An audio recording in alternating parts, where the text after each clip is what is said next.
ఆసక్తికరం తెలంగాణ అసెంబ్లీలో జగన్ పై హరీష్ రావు కామెంట్స్. రాష్ట్ర విభజన తర్వాత సహజంగానే రెండు తెలుగు రాష్ట్రాల పాలన పోల్చి చూసుకునే పరిస్థితి ఏర్పడింది. రాజకీయాలు, ప్రభుత్వ తీరుతెన్నులు ఇలా ప్రతి విషయంలోనూ తెలంగాణ, ఆంధ్రప్రదేశ్ మధ్య పరిణామాలను చాలా మంది బేరేజు వేస్తున్నారు. ఆఖరికి ప్రభుత్వంలోని నేతలు సైతం ఈ విషయాలను ప్రస్తావిస్తుండడం విశేషం. తాజాగా తెలంగాణ నీటిపారుదల శాఖ మంత్రి హరీష్ రావు నేటి సభలో పక్క రాష్ట్ర ప్రస్తావన తీసుకొచ్చారు. విపక్ష సభ్యులకు నచ్చజెప్పే క్రమంలో ఒకసారి పక్క అసెంబ్లీలో ఏం జరుగుతుందో చూడాలని, ప్రతిపక్ష నేత జగన్ ను మైక్ ఎన్నిసార్లు కట్ చేస్తున్నారో చూడాలని సూచించారు. అక్కడ ప్రభుత్వంతో పోలిస్తే సభలో మాట్లాడేందుకు విపక్షాలకు తామే ఎక్కువ అవకాశం ఇస్తున్నామని హరీష్ ఈ సూచన ద్వారా పరోక్షంగా చెప్పుకొచ్చారు. కాగా ఈ ఉదయం తెలంగాణ శాసనసభ ప్రారంభమైన తర్వాత అధికార విపక్ష సభ్యుల మధ్య వాగ్వాదం చోటు చేసుకుంది. BJP floor leader Kishan Reddy సభలో తమకు మాట్లాడే అవకాశం ఇవ్వట్లేదని ఆరోపించారు.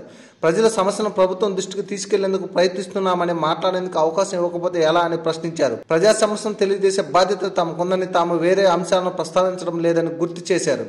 సిఎల్పి నేత జానారెడ్డి కూడా కిషన్ రెడ్డితో జత కలిశారు. మాట్లాడేందుకు అవకాశం ఇవ్వడం లేదని నిరసన తెలిపారు.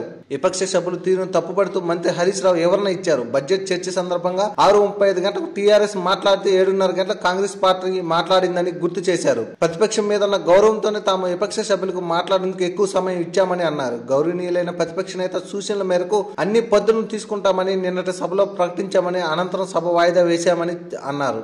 అయితే ఆ సమయంలో ఆయన చుట్టూ ఇతర సభ్యులు ఉండటంతో తమ మాట ఆయనకు వినపడకపోయి ఉండవచ్చునని పేర్కొన్నారు. ఇదే సందర్భంలో ఒకసారి పక్క రాష్ట్ర అసెంబ్లీ జరుగుతున్న తీరును పరిశీలించాలని విపక్ష సభ్యులు హరీష్ రావుకు సూచించారు.